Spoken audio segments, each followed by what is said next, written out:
এখনকার দিনে দিনকাল এমন হয়ে গেছে যে ভগবানেরও দেখা পাওয়া যাবে, কিন্তু একটা বিয়ে বাড়ির ইনভিটেশন পাওয়া যাবে না। অথচ লাখে লাখে বিয়ে বাড়ি কিন্তু প্রত্যেক দিন হয়ে যাচ্ছে। তো কপালগুলি কিন্তু আমি সেই দিনকে একটা বিয়ে বাড়ি পেয়ে গিয়েছিলাম, আর সেই কারণে দেখো আমি তোমাদের সামনে একটুখানি মেকআপ লুকটা শেয়ার করার জন্য চলে এসেছিলাম যে শীতকালের দিনে হালকা মেকআপ করে কিভাবে তোমরা বিয়ে বাড়িতে অ্যাটেন্ড করতে পারবে। তো প্রথমেই দেখো ফেসটাকে ভালোভাবে ওয়াশ করে নিয়েছিলাম আমার পছন্দের একটা ফেস ওয়াশ দিয়ে, তারপরে কিন্তু আমি ময়েশ্চারাইজার লাগিয়ে নিয়েছিলাম, আর তারপরেই আমি এখানে প্রাইমার লাগিয়ে নিচ্ছি। আজকের মেকআপ লুকটা কিন্তু আমি একদমই সিম্পল থেকে সিম্পলিয়েস্ট ওয়েতে করার চেষ্টা করছি, কারণ আমি খুব একটা বেশি হেভি মেকআপ পছন্দ করি না। যতটা সম্ভব সিম্পল থেকে সিম্পলভাবে মেকআপটা কমপ্লিট করা যায় সেটাকেই আমি দেখেছি। তো এখানে দেখো প্রথমে ময়েশ্চারাইজারটাকে ভালোভাবে অ্যাপ্লাই করে নিয়ে তারপর আমি এখানে কিন্তু একটা প্রাইমার অ্যাপ্লাই করে নিয়েছি, যে প্রাইমারটা কিন্তু একটুখানি হাইলাইটিং দেখাচ্ছিল আর কি, মানে হাইলাইটারের একটা গ্লিটারি এফেক্ট ছিল। তো যাই হোক, তারপরে এখানে দেখো আমি সুগারের যে স্টিক ফাউন্ডেশনটা হয় ওইটাকে খুবই হালকাভাবে আমি অ্যাপ্লাই করে নিচ্ছি আমার ফেসের মধ্যে। এই ফাউন্ডেশনটা কিন্তু হালকা থেকে হেভি সমস্ত কভারেজই দিতে পারে, সেই কারণে দেখো আমি কিন্তু খুবই হালকাভাবে এটাকে অ্যাপ্লাই করে নিচ্ছি। যেমন অ্যাপ্লাই করবে সেরকম কভারেজই তোমরা পাবে। তো তারপর দেখো এখানে খুবই হালকাভাবে, যেমনটা তোমরা দেখতে পাচ্ছ ভিডিওতে, আমি কিন্তু এতটাই অল্প পরিমাণে ফাউন্ডেশনটাকে অ্যাপ্লাই করেছিলাম। আর তারপরে কিন্তু ডার্ক সার্কেলের যেগুলো আয়ের নিচে যেগুলো পড়ে গেছে, তারপরে যেখানে অল্প অল্প আমার দাগ আছে সেগুলোকে আমি একটুখানি ঢাকা দেওয়ার জন্য কনসিলার অ্যাপ্লাই করে নিচ্ছি। তো এখানে দেখো কনসিলারটাকেও কিন্তু আমি খুবই কম পরিমাণে অ্যাপ্লাই করেছি। আর তারপরে এই ফাউন্ডেশনটার পিছনে একটা কিন্তু ব্রাশ দেওয়া ছিল, যে ব্রাশটাই করে কিন্তু আমি ব্লেন্ডিং করব না, কিন্তু তাও চারিদিকে একটুখানি সমস্ত জিনিসটাকে ছড়িয়ে দিচ্ছি যাতে করে ব্লেন্ডিংয়ে খুব সুবিধা হয়। আর তাছাড়া হালকা মেকআপটা যেন বোঝা যায় যে আমি মেকআপ মেকআপ লুক ক্রিয়েট করেছি, সেই কারণেই আর কি এটা আমার করা।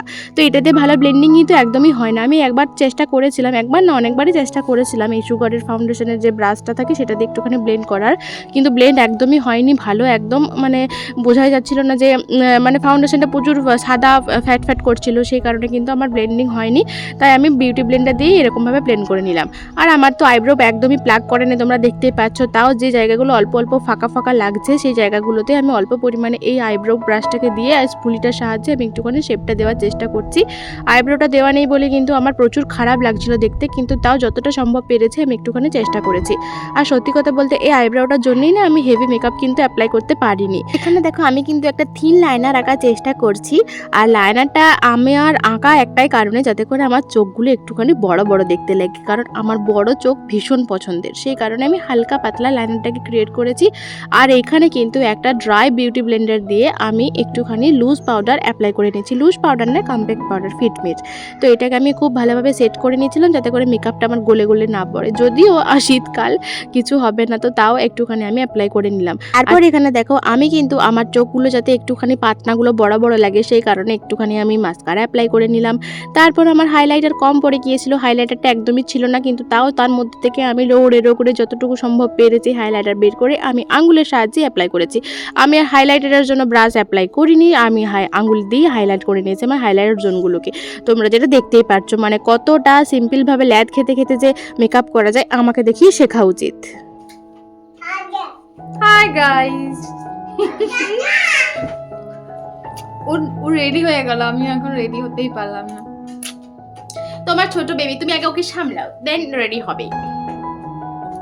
তো গাইজ এখানে আমার ইয়ের কম পড়েছে, আইশ্যাডো কম পড়েছে, দ্যাটস ওয়াই আমি এখানে একটুখানি এই গ্লিটারি আই করার চেষ্টা করছি।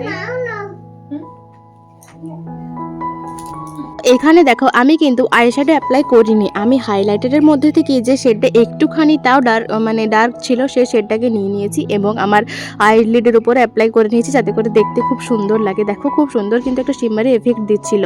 আর তারপরে আমি লিপ লাইনার দিয়ে আমার লিপটাকে একটুখানি ড্র করে নিলাম। তারপরে আমি কিন্তু একটা রেড কালারের লিপস্টিক অ্যাপ্লাই করে নিলাম, যেহেতু আমার সোয়েটারটা রেড।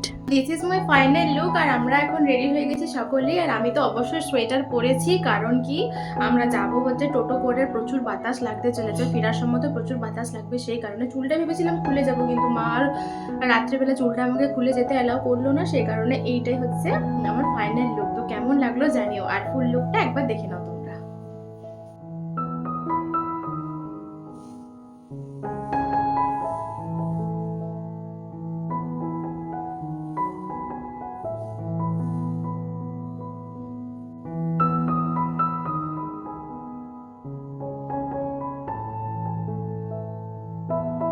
তোমাদের কেমন লাগলো জানিও। আজকের ভিডিওটা এখানে শেষ করছি। Tata, good night.